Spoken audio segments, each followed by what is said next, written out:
We are forged souls, bound to the will of the God Machine, flesh and metal intertwined. Our existence, obedience, our directives, fabrication, maintenance, annihilation. Designation, heretic of the Mechanicum Hereticum. Purpose, to serve the Omnisire. To destroy the false Emperor.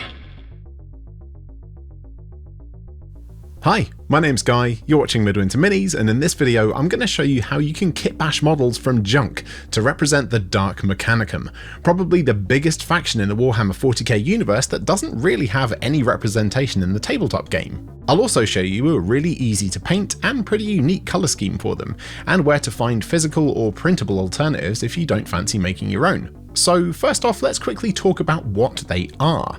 The Dark Mechanicum is, as you probably already guessed, a Chaos-aligned faction in Warhammer 40,000, where the Loyalist Adeptus Mechanicus are basically a religious order that venerate the Emperor of Mankind as the embodiment of the God Machine. The Dark Mechanicum see that same God Machine embodied in Chaos Undivided. In the same way the countless armies of the Imperium are maintained, armed and armoured by the Adeptus Mechanicus, the forces of Chaos in the 40k universe, well, those with guns and armour anyway, are maintained by the warp-twisted Dark Mechanicum. Innumerable fabricators, tech priests, engine thralls, artisans and magi who abandoned the rotting deity, the so-called Emperor of Mankind, in favour of the very obviously alive and omnipotent Chaos gods. I've been in the hobby on and off for about 3 decades now, and while there have been a couple of older AdMech models, tech priests, servitors, battle robots, they were always ancillary support for other armies. In 2015, the AdMech got its own tabletop army, and has slowly been growing in size since, and now is a fairly common sight at tournaments and gaming clubs.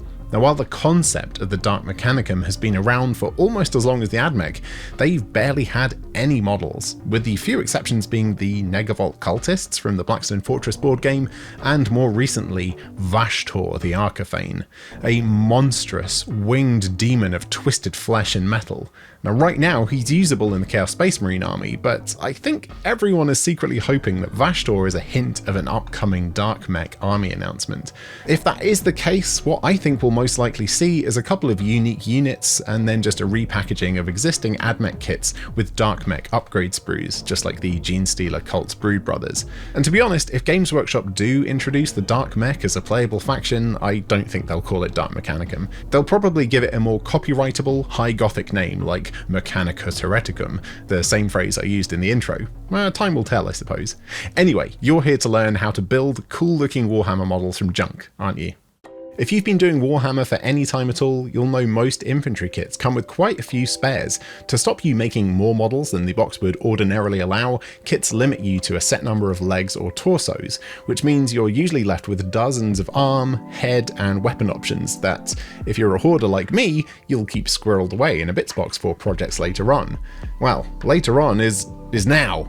I've grabbed a few spare, unused parts from various Skitarii and Necron kits I've built over the years, some arms, some robotic dangly bits, some weapon parts, nothing super special or rare. The other thing we're going to need for this project is some aluminium foil. Tear off a little section about the size of a decent burger patty, and then scrunch it up and smoosh it into a kind of fat tadpole shape, or a teardrop, or sperm. The other thing you're going to need is a regular, boring old paperclip. Open it up like this so that one of the arms is curved forwards into the air and the other arm stays on the same level as the main bar to give it a nice triangular shape to stick to your base and keep things nice and solid. And yeah, glue it to your base with some super glue.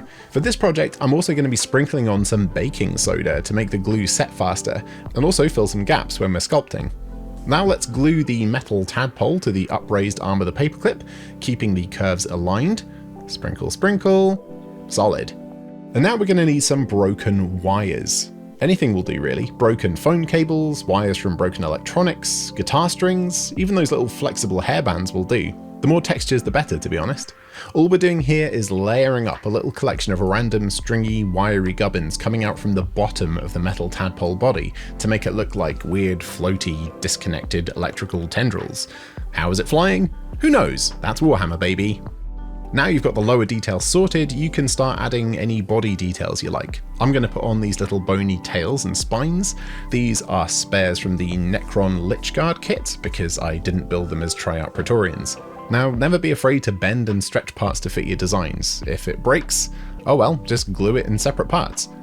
Get a suitably spooky head. I think this one is from Puppets War, but even a cheapo Citadel skull will do the trick here, and get that glued on to the front of the teardrop.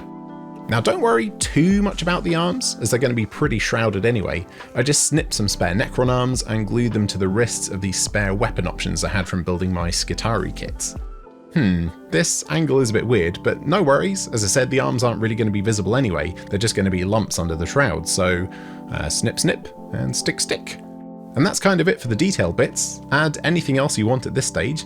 I'm going for some spindly Necron Wraith bits and some swinging Admech Censure things. Now comes the painstaking process of sculpting a textured, realistic, flowing shroud from Milliput. Only joking, I'm going to use bog roll. Now, depending on what kind of look you're going for, kitchen roll, toilet paper, tissues, they all have different textures and will act in different ways, so do some experimentation before you decide what's right for your models. The process of shaping and hardening it is still the same though. Cut it into a vaguely shroudy shape. Don't worry if it's a bit small, because we can add a bit more later. And cut out any peekaboo holes you like if you have any sticky out details on your models, like the spines on mine. Now, I'm just going to dilute some PVA glue with water, about 50-50, and soak the kitchen paper in it. I chose this kitchen paper because it has a pretty cool scale-appropriate texture that will hopefully show up in the painting stage, and it's also pretty robust when wet, so it'll be pretty good for sculpting. Now it's moist, lay it on your model, and using a soft, fat brush, start pushing the shroud around, making folds and trying to evoke some movement with the shape. I'm also going to lock the top in place with some superglue and baking soda. Now once that's dry, it'll be a bit more robust and it'll be staying put. We can shape the shroud with some scissors and tweezers, snipping and pulling and ripping, adding some character to the shape and making it a bit less like a Necron wearing a bedsheet for Halloween. Now don't be afraid to rip off smaller strips of paper, soak them and lay them on top to add some layers or control the shape of the shroud a bit more. And once you're happy with the shape and the look, add another 2 or 3 coats of the same watered down PVA mix, letting the model dry each time. I stuck mine in a sunny window and it dried up enough for the next coat in just 30 minutes, so you can pretty rapidly race through these, especially if you're making a whole squad. Now let's just add some texture paint to the base, and yeah, why not, let's stick some on the shroud too for some bonus dirty texture. And after the 4th coat of diluted PVA, it's pretty solid. And now we've got a very serviceable model for Warhammer 40k, and depending on what loadout you give it, they're a great swap out for infantry models like Skitarii or Rust Stalkers, and if you only use GW made parts in crafting and sculpting materials, they are official tournament legal too. Now before we get onto the simple paint scheme, let's take a quick look at some of the third-party models and 3D printable options if you don't care about playing in official tournaments. For physical stuff you can buy, Wargames exclusive pretty much have it nailed with almost an entire army's worth of spooky, chaotic Admech proxies that would work perfectly for a Dark Mech force. Some of the models are a bit not safe for work, just a heads up. If you want to get your hands on loads of models to kit bash with existing Games Workshop Admech kits, check out the Wild West Exodus starter set. It has loads of weird and wonderful models that could be augmented and customized to fit a Dark Mech theme. You should also check out some of the more bizarre walkers and vehicles found in Warlord Games Conflict 47 if you're after alternatives to stuff like the Dune Crawler and Castellan robots. If you're just after conversion bits, there's quite a few places that make awesome physical things. Last year I customized my Admech Start Collecting box by just cutting off the capes and swapping out the heads with bits from Puppets War, so I definitely recommend checking out that video and also their website. Zinj also make loads of flexible pipes and parts that will help you customize your models to make them look the part, as well as flexible castellations that you can cut off and apply to any models to give them that Mechanicus feel. Now, if you've got a 3D printer or have a friend, a local hobby store, library or community centre that has one you can use, your options are a bit more varied. Again, Wargames exclusive have a great range of models that fit the bill here. Realm of Gears makes some awesome, more industrial looking models that would give the Dark Mech a more brutal feel than the traditional Admech. But if you prefer a more spindly, creepy look, the Covenants of Astery by Solwhite might be perfect for you. Now obviously there are tons of models out there that are basically just rip-offs of official Games Workshop models, so while you might find them and love them, I'm not going to show them here because A, that's not something I'm interested in, and B, it would shine a spotlight on them, and I think Games Workshop would probably pretty quickly have them all removed from whatever site they are on. The things I've shown here are all very obviously unique sculpts, maybe inspired by or similar to, but obviously entirely distinct from any Games Workshop intellectual property. All that being said, my absolute favourite 3D printable models in this style have to be from Dork Factory. I was born in the mid-80s, I fell in love with Warhammer 40k in the second edition when the art was still weird and bleak, I cut my PC gaming teeth on Quake 2, so there's something in Dork Factory's twisty, biomechanical, strog vibes that, yeah, that just works for me, and I just feel like that's what I want the Dark Mechanicum army to be. I even printed off one of their models in my recent video about the benefits and hazards of 3D printing at home. And long story short, Dork Factory saw that and offered to sculpt a Dark Mech inspired model for this video. How cool is that? Even cooler, the printable 3D STL will be available for free for all of the channel's Patreon supporters. You can get access to that, our Discord server, and just generally help us make cool hobby videos at the link in the description. And massive thanks to our most recent signups: Willer727, Soren Peterson, Robert Garside, Ben Parker, Benjamin Full, MJ Pegasus, Goslin Beans, Amanda, Gareth Berry, Horseburner, Lord Hephaestus, Julian Breer, Shay Patrick Martin, Wedge Ski, Alex Gibson, and Red Duskard.